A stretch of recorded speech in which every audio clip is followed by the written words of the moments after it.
시간 하나님께서 우리들에게 주시는 말씀은 두 곳입니다. 먼저 고린도전서 16장 15절에서 18절입니다. 제가 보는 성경으로 신약 284쪽입니다.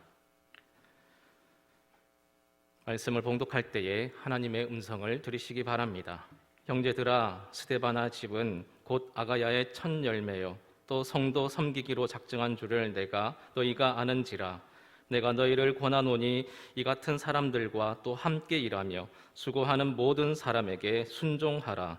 내가 스데바나와 브드나도와 아가이고가 온 것을 기뻐하노니 그들이 너희의 부족한 것을 채웠음이라. 그들이 나와 너희 마음을 시원하게 하였으니 그러므로 너희는 이런 사람들을 알아주라. 계속해서 고린도후서 7장 5절에서 7절입니다. 제가 보는 성경으로 신약 293쪽입니다. 우리가 마게도냐에 이르렀을 때에도 우리 육체가 편하지 못하였고 사방으로 환난을 당하여 밖으로는 다툼이요 안으로는 두려움이었노라. 그러나 낙심한 자들을 위로하시는 하나님이 디도가 오므로 우리를 위로하였으니 그가 온 것뿐 아니요 오직 그가 너희에게서 받은 그 위로로 위로하고 너희의 사모함과 애통함과 나를 위하여 열심 있는 것을 우리에게 보고함으로 나를 더욱 기쁘게 하였느니라. 퍼스널 스페이스라고 하는 용어가 있습니다. 이것은 누구든지 개인이면은 자기들만의 공간을 갖기를 원한다라고 하는 것이죠. 이 개념을 정립한 에드워드 홀이라고 하는 학자에 따르면은 타인이 일정한 거리 안으로 나에게 갑자기 들어온다. 그럼 다 불편해 한다는 겁니다. 긴장감을 느끼고 거부감을 느낀다. 그래서 사람들은 평균적으로 가족하고는 20cm 정도, 그리고 친구하고는 한 46cm 정도, 그 정도 떨어져야지 안정감이 있다는 거예요. 그리고 일반적인 동료들하고는 1.2m 정도의 거리가 유지가 될 때 안정감을 느낀다라고 합니다. 이런 물리적 거리뿐만이 아니라 심리적 거리도 여기에는 해당이 됩니다. 이런 것이 단지 학문적으로 정립이 됐습니다만은 이거와 상관없이 우리는 서로 싫든 좋든 부대끼고 만나면서 살아가는 인간들입니다. 만나면 피곤한 사람들의 세 가지 특징이 있다고 합니다. 첫째, 자신의 생각이 옳다고 강요하는 사람들, 다른 사람의 이야기를 듣지 않는다. 그리고 두 번째는 본인 마음대로 하는 이기적인 사람들, 세 번째는 물리적이고 언어적 폭력을 일삼는 사람들, 말을 함부로 하는 사람들은 가까이 하고 싶지 않다. 이렇게 나왔습니다. 대화를 하면서 피곤한 사람들의 특징도 있습니다. 예를 들어서 옆에 있는 친구에게 이렇게 얘기합니다. 나 요즘 굉장히 힘든데 건강 문제 때문에 굉장히 힘들어. 그럼 그 말에 대해서 공감을 해주고 같이 인정해 줘야 되는데 그 말을 받아서 아 그래, 나는 지금 건강이 더 힘들어. 그리고 자녀도 남편도 더 힘들게 해. 사는 게 아니야. 상대방의 이야기를 받아서 자기 이야기로 환원시키는 사람하고는 이야기를 하고 싶지 않다. 왜냐하면 나의 이야기를 잘 들어주고 인정해주고 공감해줘야 되는데 그게 안 된다라고 하는 겁니다. 여러분, 이 단어를 한번 해석해 보시죠. 낄낄 빠빠. 낄 때 끼고 빠질 때 빠져라. 모든 일에 참견하는 스타일을 이야기할 때 이 단어를 사용합니다. 이런 유형의 사람을 만나면 피곤하다, 답답하다, 만나고 싶지 않다, 대화를 하면은 사람 속을 뒤집어 놓는다, 뭐 이런 특징을 이야기합니다. 그러나 어떤 사람을 만나면은 만날수록 맛이 우러나는 사람, 더 만나고 싶은 사람, 즐거운 사람, 내 속에 있는 것도 털어놓고 이야기하고 싶은 사람들이 있습니다. 이처럼 우리는 서로에게 영향을 주면서 살아가는 존재들입니다. 현대 철학자 마틴 부버는 나와 너라고 하는 아주 유명한 책입니다. 거기에서 인간의 세 가지의 만남을 이야기하지요. 그것과 그것, 서로 이용하는 관계. 그 이용하는 것이 이제 다 되면은 냉정하게 헤어지는 그런 관계. 두 번째는 나와 그것. 그 사람이 나를 이용하든 말든지 간에 나는 그 사람을 인격적으로 대해주는 관계.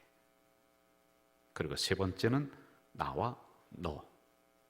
인격과 인격이 만나요. 좋은 관계입니다. 이렇게 좋은 관계가 되었어도 그는 이렇게 우리에게 경고를 하고 있습니다. 내가 당신을 인격으로 믿어주고 당신이 나를 인격으로 믿어주어도 우리들 사이는 언제나 인격적인 관계가 깨질 수 있는 긴장이 있다. 이것은 인간의 연약함 때문이다. 그렇기 때문에 나와 너 사이에 언제나 인간관계를 중매하는 하나의 촉매자가 필요하다. 이 촉매자를 영혼자라고 이야기합니다. 우리 그리스도인들에게는 예수 그리스도, 이분이 우리들 사이에 있어야 된다. 이게 촉매자, 영혼자일 수 있습니다. 그러니까 우리는 연약한 사람들입니다. 그래서 우리들끼리 만남을 가지다 보면 아무리 인격적으로 대한다 할지라도 어느 순간에 깨진다. 그러나 우리들 사이에 촉매자가 되시는 예수님이 있으시면은 우리들 관계에는 지속되어질 수가 있다는 이야기입니다. 오늘 본문을 통해서 저는 두 사람을 소개하려고 합니다. 먼저 오늘 고린도 교회의 상황을 살펴봅시다. 고린도라고 하는 지역은 지리적으로 굉장히 중요한 지역이었습니다. 상업이 발달했던 지역, 모든 문물이 거기를 거쳐서 다른 곳으로 가는 아주 요충지였습니다. 고린도에는 60m 높이의 산 위에 아크로폴리스가 있었습니다. 그 정상에는 아프로티네라고 하는 여신을 섬기는 신전이 있습니다. 사람들이 배를 타고 나가서 어업 활동을 하다가 돌아오면은 저 신전에 가서 제사를 드립니다. 그런데 저 안에는 1,000명의 여자 신녀들, 창녀들이 있었습니다. 그러니까 굉장히 문란했었던 도시입니다. 그래서 고린도인이라고 하면은 음란한 사람들, 이렇게 서로 통용이 되는. 바울은 이곳에 가서 1년 6개월 동안 하나님의 말씀을 전하면서 교회를 세워나갑니다. 그가 처음에 고린도 지역에 들어갔을 때 심히 두렵고 떨었다. 왜냐하면 이런 상황을 알기 때문에 굉장히 방탕하고 음란한 도시인 것을 알기 때문에 이런 이야기를 합니다. 재정적인 도움을 일체 받지 않습니다. 텐트를 본인이 직접 만들면서 이것을 팔고 그리고 경제적인 활동을 합니다. 사례금을 받지 않았습니다. 그 이유는 그곳에 거짓 선지자들이 진리를 팔으며 돈을 받고 있기 때문에 나는 저 사람들과 차별성이 있다는 의미입니다. 개인적으로 고린도 교회는 바울에게 많은 아픔을 준 교회입니다. 바울은 목사도 아니다, 돈을 밝힌다라고 하는 인격적인 모독을 사도 바울에게 주었던, 그래서 고린도 지역은 다시 가고 싶지 않은, 쳐다보기도 싫은 그런 지역이었습니다. 특별히 교회 안에 분쟁이 일어났습니다. 분쟁은 말을 함부로 하는 것에서부터 출발했습니다. 고린도전서 1장 10절에 보면 같은 말을 해라.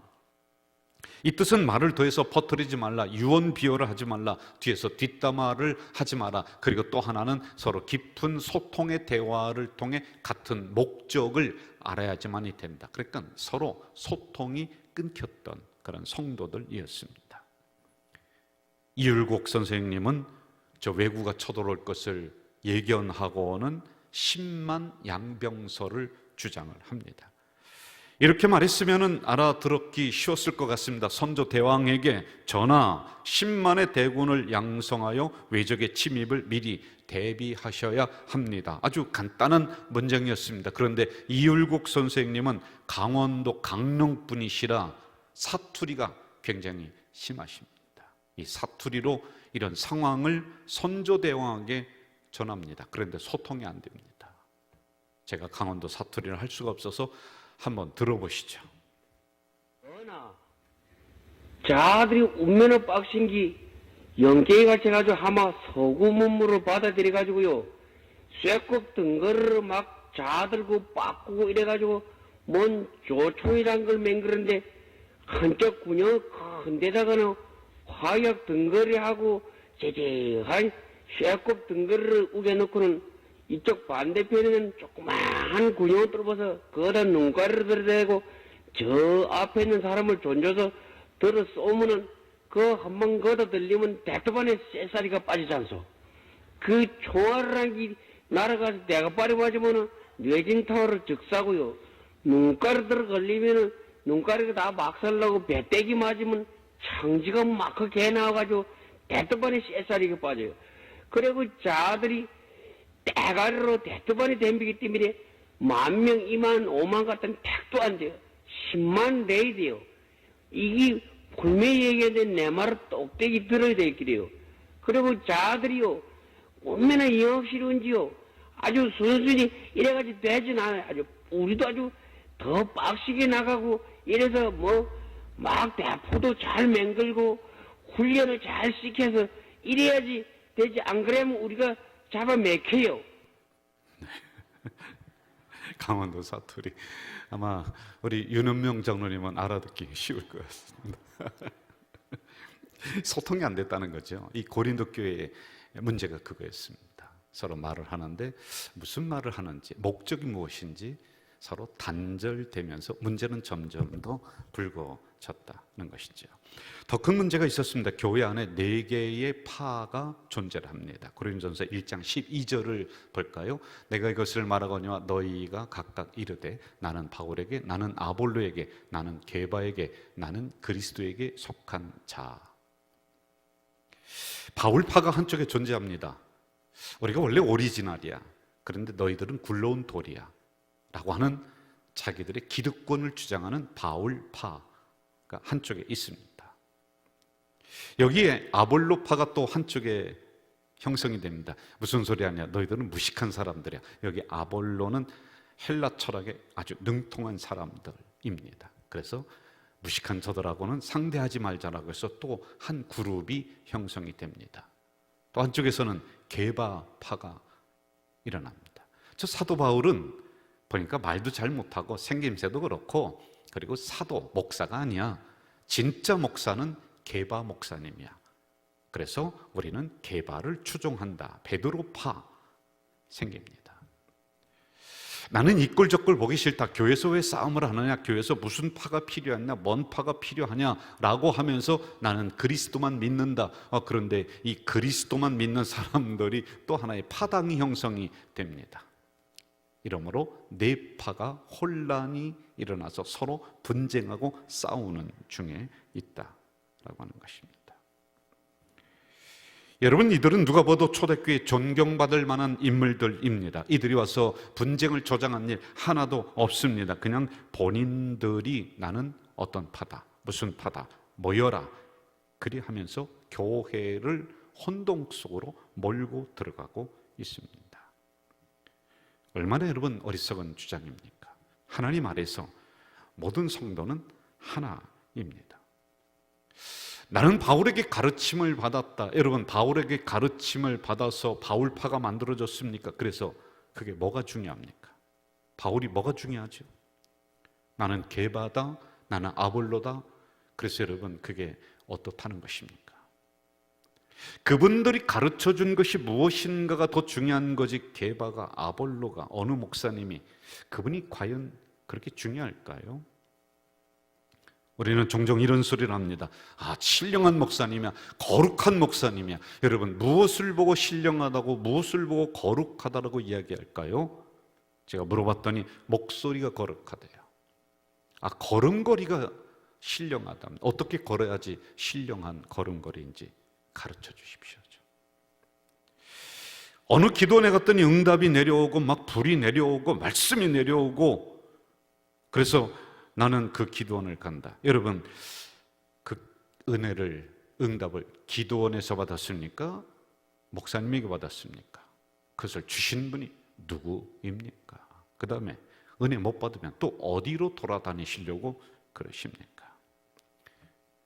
우리는 하나님의 말씀, 예수님 하면은 끝나는 거예요.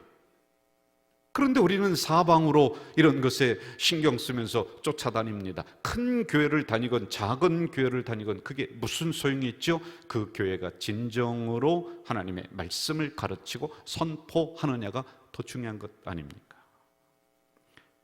교회 분열의 역사를 보면 이상하고 재미있고 어이가 없습니다. 그 중심에는 사단이 있습니다. 교회에서 악기는 절대로 안 된다. 아니, 어느 정도 허용해야 된다. 이거 가지고 서로 싸우다가 그리스도교파가 생겨요. 이걸 허용하느냐 안 하느냐. 교회 들어갈 때 오른발부터 왼발부터 이거 가지고 서로 쌈박질하다가 오른발 교회가 생깁니다.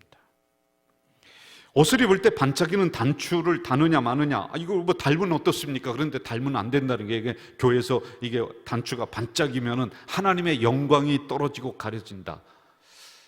그래서 생긴 게 메놀라이트파. 이게 교회 역사적으로 분열사 보면 이렇습니다. 아주 유치합니다. 솔직히 말해서 세상 사람들보다 우리 기독교인들이 더 못할 때가 종종 있습니다. 싸우고 갈등할 때 왜 없겠습니까? 그런데 세상 사람들은 이것을 푸는 방법을 알아요. 서로 이야기해요. 소통해요. 그러다 안 되면 막걸리집에 가요. 그러면 풀려요. 그런데 교회는 자기들이 진리를 앞세운다고 하면서 헤어집니다. 그래서 수백 개의 교단, 교파가 생겨버렸습니다. 어느 목사님은 차라리 한국교회 분쟁하는 교회들, 성도들 모아서, 교육자들 모아서 막걸리집에 보내라, 이렇게 우스갯소리를 하기도 합니다. 적어도 교회는 사람을 살리는 곳이 돼야지 사람을 죽이는 곳이 되어서는 안 된다는 것입니다. 교회는 생명이 흐르는 곳이기 때문에 그렇습니다.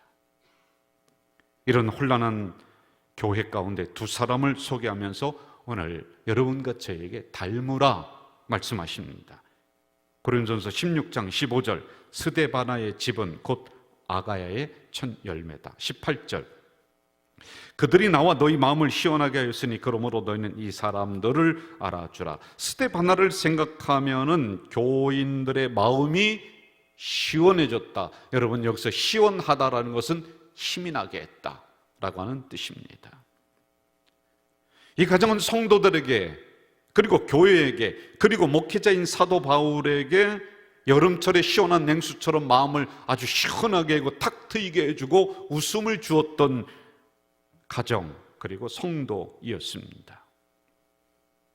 사도 바울은 이 가정을 보면서 아가야의 첫 열매다. 첫 열매는 시작, 또 다른 의미는 대표한다. 교회를 대표하는 가정, 사람이었다는 것입니다. 또 한 명을 소개하고 있습니다. 고린도서 7장 6절, 그러나 낙심한 자들을 위로하시는 하나님이 디도가 오므로 우리를 위로했다. 디도는 위로자입니다. 사도 바울의 오른팔, 교회의 문제의 해결사. 이 디도가 들어가면은 문제가 해결됩니다. 디도가 들어가면은 분쟁이 멈춰집니다. 디도가 가서 그 역할을 감당하면은 그 안에 기쁨이 일어나고 있습니다.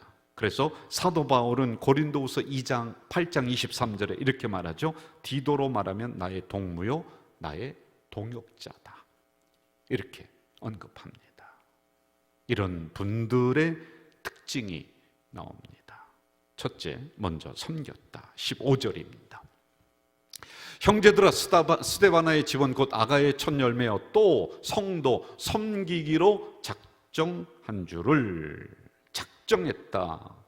여러분, 작정했다라는 말은 뭐뭐에 빠져 있다, 전심으로 몰두하고 있다는 것입니다. 한 번, 두 번 그렇게 한 것이 아니라, 보이는 식이 아니라 그의 삶이, 그의 가정이 항상 그렇게 성도를 섬겼다는 겁니다. 섬기는 것은 식당에서 시중 드는 웨이터 굳은 일 다 하는 거예요. 여러분, 성경에 그 사람의 이름이 기록될 정도라면 지도자입니다.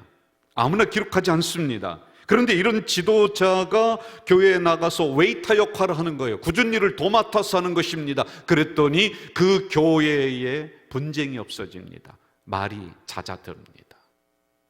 그리고 성도들의 마음을 시원하게 해주는 이 역사가 일어납니다.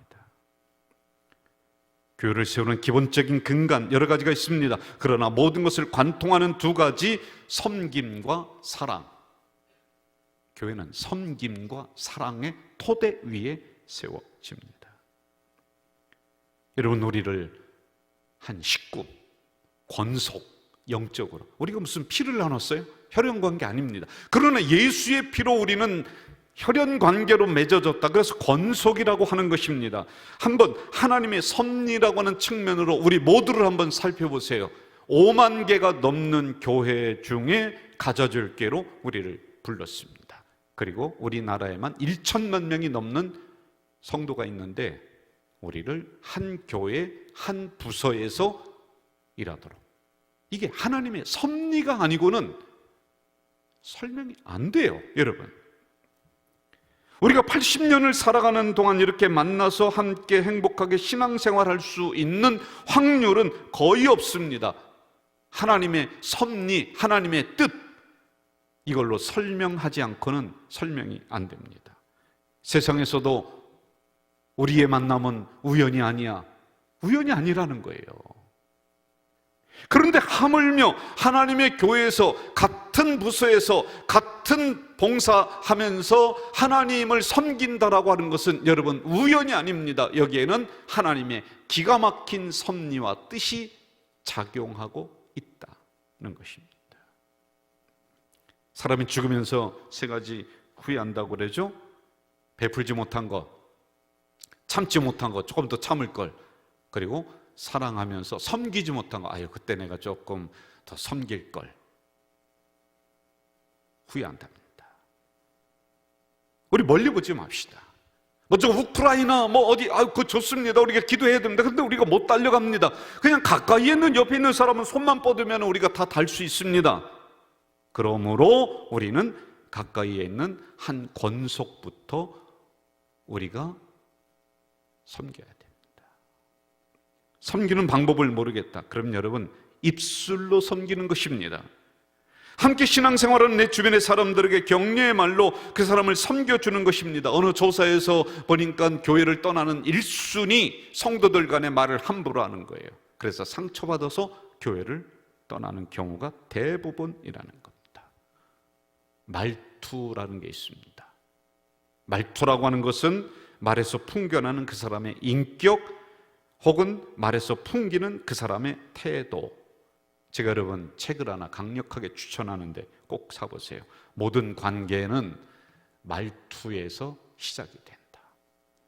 말을 해도 꼭 비웃는 것 같아요.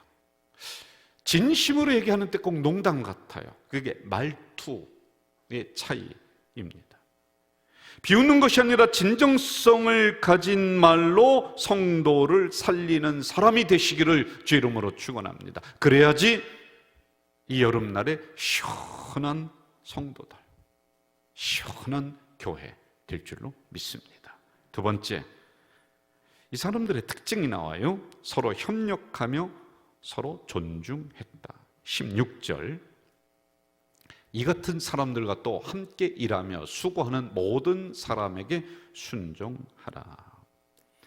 여러분, 독선적으로 일하는 사람에게는 주변의 사람이 다 떠납니다. 우리 교회는 위원회가 잘 돼 있어서 장로님들을 중심으로 협력하면서 일하는 체제가 되어 있습니다. 그런데 어떤 분이 저에게 이렇게 얘기합니다. 회사에서는 명령하고 안 되면 자르고 안 되면 봉급 내리고 어쩌고 그러는데 참 목사님 어느 때는 속상한 일이 많겠어요. 그럴 수 있습니다. 그런데 여러분, 한번 10년, 20년 전과 비교해 보세요. 우리 교회는 대단히 좋아졌습니다. 건강에, 방향성을 향해 나아가고 있습니다. 그러므로 혼자서 빨리 달려나가서 1등 하는 것보다 100명이 좀 느리지만 함께 가는 게 훨씬 더 중요합니다. 특별히 서로 협력하는 풍토는 우리 온 교회들이 닮아야 됩니다. 군대 가면은 훈련 중에 큰 나무 기둥을 들었다 놨다 하는 그 훈련이 있습니다. 그런데 어떤 친구는요, 이걸 같이 힘을 써야 되는데 손만 왔다 갔다 하는 거예요. 아주 약은 친구들은 그렇게 합니다. 그러면 앞에 있는 사람, 뒤에 있는 사람이 그 사람의 무게까지 들어야지만이 되는 그런 말이죠. 우리는 함께 가자 제일교회를 세워나가는 사람들입니다. 그러면 교회에서 하는 일이라면 서로가 협력하고 서로가 힘을 조금씩 보태면서 이 교회를 더 든든히 세워나가야 될 책임이 우리에게 있는 것이죠. 그리고 또 하나, 상대방의 입장에서 생각하는 것, 이게 중요합니다. 그러면 다툴 일이 별로 없습니다. 여러분, 남자, 여자가 달라요. 굉장히 다릅니다. 제가 책을 하나 또 소개할게요. 화성에서 온 남자, 금성에서 온 여자. 몇 년 전에도 소개했었던 책인데 한번 꼭 좀 사보세요. 남자는 말하는 방식, 대화의 목적이 무엇인가를 해결하는 거예요. 그래서 정보를 전달해 줍니다. 해결책을 위해서 대화를 하는 게 대부분이에요. 이렇게 흘러요. 문제 해결에 집중한다. 도움은 정말로 자신이 필요할 때 청한다. 그리고 대화는 문제 해결의 수단으로 생각한다. 목적성에 어긋나는 말은 최소한으로 한다. 논리적으로 진행하는 게 남자들입니다. 그런데 여성들은 관계성이에요. 관계. 이 말했다가 저 말하고, 저 말했다가 이 말하고. 목적 해결이 아닙니다. 그냥 대화가 목적인 거예요. 관계가 목적인 경우가 많습니다. 이렇게 흐릅니다. 관계 형성에 집중하고 도움은 관심의 표시로 편하게 한다. 대화를 유대관계와 관심의 표시로 생각한다. 목적이 뚜렷한 대화보다는 여러 갈래로 나아가는 대화를 주로 하며 명확한 답을 찾는 경우가 드물어요. 여러분, 남자는 주로 목적 지향성입니다. 그래서 백화점을 갑니다. 백화점을 가고 시장을 갑니다. 그러면 뭘 살 거냐, 그리고 얼마짜리를 살 거냐를 아내에게 묻습니다. 아내가 블라우스를 사러 백화점에 간다고 쳐봅시다. 그러면은 남편은 블라우스가 몇 층에 있는가를 먼저 봅니다. 그런데 여자분들은 그거 안 보고 1층부터 훑어봅니다. 왜? 남자는 목적 중심이라 빨리 4층에 올라가서 블라우스를 사고 빨리 집에 가는 게, 그게 백화점을 가는 목적입니다. 그런데 여자분들은 관계 지향성이라 아니에요. 가서 핸드백도 보고 신발도 보고 화장품도 보고 다 봐야 되는 거예요. 다 봐야 되는 거예요. 자, 블라우스를 못 샀습니다. 그러면은 여자분들은 이렇게 얘기합니다. 다음에 세일할 때 와서 사면 되지. 그런데 남자분들은 백화점 가서 한 일이 아무것도 없다라고 생각합니다. 왜? 목적을 이루지 못했기 때문에. 그리고 나옵니다. 나오면서 남자들은 결심합니다. 내가 다시는 백화점 오나 봐라. 그런데 여자분들은 왜 화를 내는지 이해가 안 되는 거예요. 다르기 때문에 그렇습니다. 이걸 우리가 알아야 됩니다. 그래서 교회에서 일을 할 때도 나와 너의 차이, 남자와 여자의 차이, 이걸 인정하고 나간다면은 교회가 잠잠해지는 거예요. 한번 따라해 봅시다. 다양성을 인정하자. 서로 대화를 할 때 경청해주고 공감해주고 리액션을 잘해주는 것, 이게 우리에게 정말 필요한 거예요.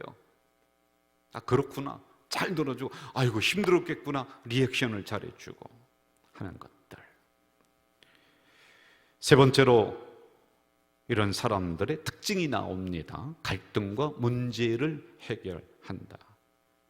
고린도전서 16장 17절, 부족한 것을 채워 넣는 성도이다. 고린도서 7장 6절, 낙심한 자를 위로한다. 지금 고린도 교회 성도들의 부족한 것이 무엇입니까? 서로 화목하며 행복하게 신앙생활하고 싶은데 말 때문에 그냥 사본우열됩니다. 그리고 패거리 문화가 형성이 돼서 무슨 파냐 이것 때문에 얼마나 힘이 드는지 모릅니다. 여러분, 교회 오면 힘을 얻어야 되고 봉사하면서 행복하고 기뻐야지만이 되는데 서로 갈등하며 분쟁하며 그냥 지치고 낙심되는 게 허다합니다. 이런 가운데 스데바나, 디도라고 하는 이 두 인물은 성도들의 부족한 것을 들어가서 채워줍니다. 이들이 자기의 자존심을 내려놓습니다. 이들이 희생합니다. 다가가서 먼저 낙심한 사람들의 손을 잡아줍니다. 그 결과 놀랍습니다. 사도행전 고린도전서 16장 18절, 마음을 시원케 했다. 고린도후서 7장 7절, 기쁜 소식이 들렸다. 여러분, 이 두 사람 스데바나 디도가 이렇게 함으로 인해서 그 교회는 분쟁이 멈춰집니다. 그 교회는 말이 더 이상 퍼지지 않습니다. 그 교회는 이 어려움을 넘어서서 결국에는 세계적인 교회로 나아가는 놀라운 일이 일어났던 것입니다.